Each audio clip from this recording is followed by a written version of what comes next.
Around the BELA Act continue. President Cyril Ramaphosa went ahead and signed the education amendments into law this month. Now, the act is aimed at improving governance in the education sector. There are two clauses concerning school language and admissions policies that are currently on hold for further consultation.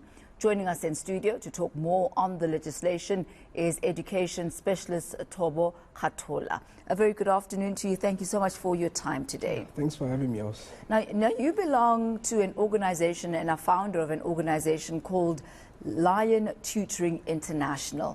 What do you do? Tell us more about that.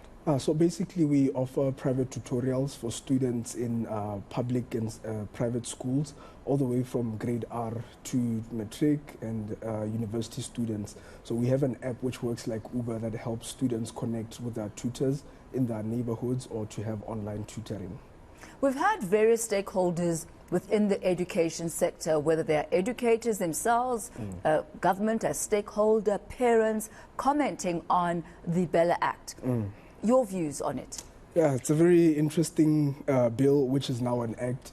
And, you know, the thing is, it has to be implemented in a staged manner, because most of these that I see clauses in the act, the schools also have to be well equipped. They have to be ready. I mean, if we're talking about grade R, making it compulsory, and if you don't take your child for grade R, you can face criminal implications. So I think even with that, you know, are the schools ready to have those students or that influx number of students? We are talking about the language policy. We are talking about taking power away from the SGBs into the HODs.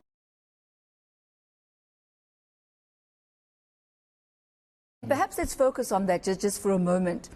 With the shift of power from school governing bodies to provincial government, is provincial government able, is the capacity inbuilt within provincial government to actually be fulfilling all the roles that the SGBs were fulfilling beforehand? Yeah, the thing is also we have to understand why this clause of the bill has been implemented, because there are certain instances where the SGBs took more roles and not from a professional setting. So you'd have a committee taking decisions on schools and on the running day-to-day operation of the school, and sometimes even, lack of a better word, bullying, you know, the HODs and, you know, people that are actually trained to run the affairs of the school. So one, I understand what the bill is saying, but the second is also we need to capacitate, like you're saying, you know, the HODs, you know, the provincial legislation also to be able to take on these roles. And what do you foresee as the possible, you know, disadvantages of that? What would be the possible pitfalls in a system of this nature? Well, it's just also going to, you know, prolong decision-making processes, because SGBs or the committees that were, you know, taking matters into consideration, you know, they used to be acting faster. So we're yet to see. I wouldn't want to make assumption to say that decision-making will take longer than it actually is, but we'll just have to get to see how long the decision-making process is. And I think that we need to always come back to say, if it's not working, then what happens? The issue of inclusivity has also been at the heart of why government has put together the BELA Act. Will the BELA Act now open up schools for all South Africans? It should. I think that is the whole reason why also we look at language policies. You know, we have to look at issues where students were not being able to get absorbed into the schooling system because of limitations of language. And now to just open up the language policies which allow a Tswana-speaking student to go into an Afrikaans school, or an Afrikaans-speaking student, if the closest school to them is a non-English speaking school, you know, we'll see that now students will be able to go to the closest school. As you've seen, there are students who actually pass 2 to 3 schools coming from home to get to their school based on just the language policy. So I think those are areas that we can now start to see students going to schools which are closer to them. On a practical level, though, how is that going to work? Because if you are going to take learners who speak a different language to what the school is currently providing, you then have to make facilities for those learners to be taught in their preferential mother tongue. And we know that there have been budget cuts across the board and also specifically within education, with a number of teachers actually on the brink of losing their jobs. So how is provincial government going to ensure that they're able to deliver education in the language of choice for all learners? Yeah, it's like you're reading my mind. You know, that is one of the pitfalls or the loopholes that I've actually got to see.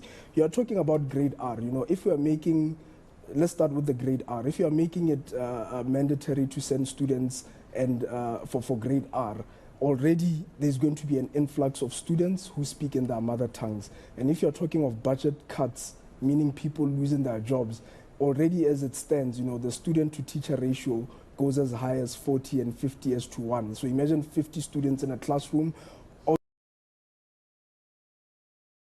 Obviously, all of them have special needs, and already we are cutting down the educators. You know, right now, I think what should be happening is we need to be getting more educators into the schools, not less, because now with these, it's not going to be practical. Because already as it is now, before the BELA Act, you know, we're speaking 50 as to 1. And it would be easier if it's students who are of the same language and they have the teachers speaking the same language. Now you are bringing students, a mixture of students. Obviously, there has to be other educators which come into the classroom environment. So this is one of the pitfalls that I think will come along. You are specifically in the area of tutoring.